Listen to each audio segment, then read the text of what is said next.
During the English Renaissance, the beds will follow along a lot of the ideas that we have from the Gothic.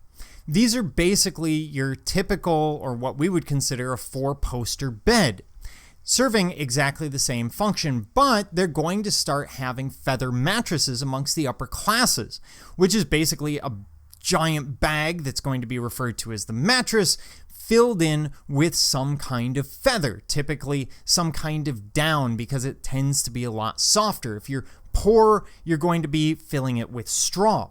And then you would have multiple levels. So sheets and such actually serve a purpose, especially amongst the middle class and lower where they're not using feather filling. It's to stop things poking through that initial bag. It gives you one more layer between you and the pokey stuff and the bugs and other things living within your mattress. Now, they're also setting these up on rope beds, as we see here, and we'll see in another example. Your typical bed is serving exactly the same purpose, so it's trying to keep the people in it warm and comfortable. The ropes, of course, could be tightened, hence the saying, sleep tight. So you could tighten up those ropes to create a firmer or looser feel. And some of these are very tightly woven. We tend to see the grids in historical reenactments, but we know that there's circumstances where there's almost a mat of rope that's sitting in the middle there, so you don't have those pressure points coming through. Now, what's happened at this point is the tester, which had been hanging from the ceiling, is now part of the bed. And oftentimes there's going to be a fabric overlay over the top of it to give it a softer feel.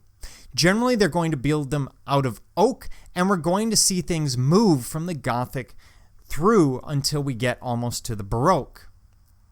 Now, we're going to start with the standing bed, and this should be very familiar. Of course, we dealt with something similar in the Gothic. We have a giant wooden tester over the top. It's actually attached to the bed. The headboard has become massive. It goes all the way up. It's a massive monolithic piece in and of itself.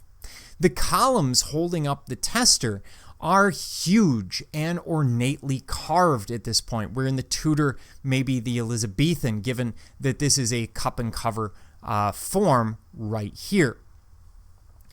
The drapes, of course, will pull around to allow the entire space to heat up, so you're not using your body heat to warm up the rest of the room. These tend to be very, very ornate. What's missing here is, again, our fabric cover, which would be draped over the top, and it's purely decorative. It doesn't serve any other purpose, but it makes it look more attractive.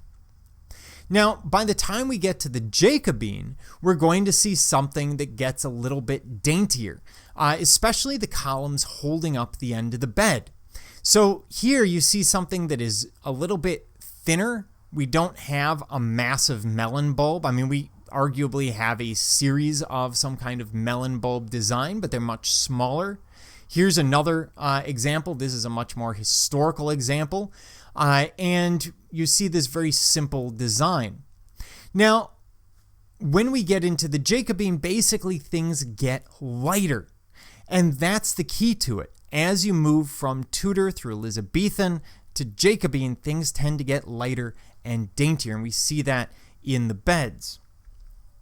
Now, the Jacobines will develop a day bed, and this is intended as sort of a reclining bed. Some of them even had supports on one side that reclined. In this case, this one does not, but some of them did recline.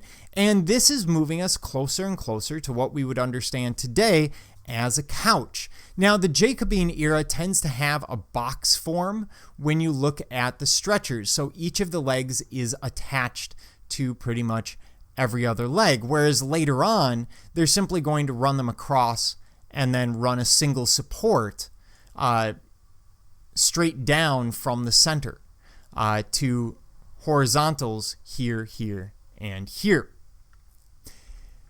We will see the stump bed. Now, the stump bed is how peasants sleep. It could be a pile of straw and soft things on the floor. It might be a box that all those things are piled in. The reason for the box is, well, they can't afford all the fabric to create a mattress, so the box serves the same purpose.